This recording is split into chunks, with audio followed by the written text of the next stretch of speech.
اپنے فرائض ادا کرتے رہو گے تو تمہارا شمار اطاعت گزاروں میں کیا جائے گا۔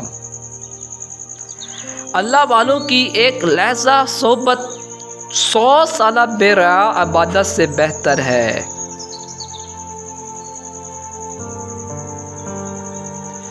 حقیقی راحت اسلامی اصولوں پر چلنے ہی میں ہے۔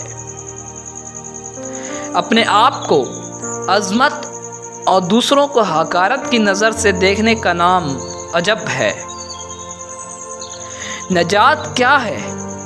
اپنی زبان کو بند رکھنا، اپنے گھر میں قیام رکھنا اور گناہوں پر نادم ہونا۔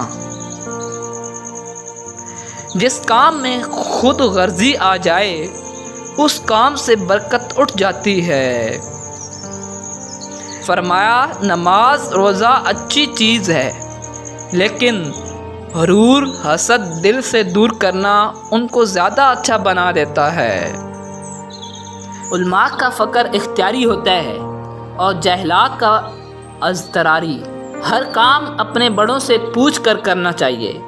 خواہشات کی یلغار انسان کو کمزور کر دیتی ہے۔ جس کے پاس بیوی، گھر، نوکر اور سواری ہو وہ بادشاہ ہے۔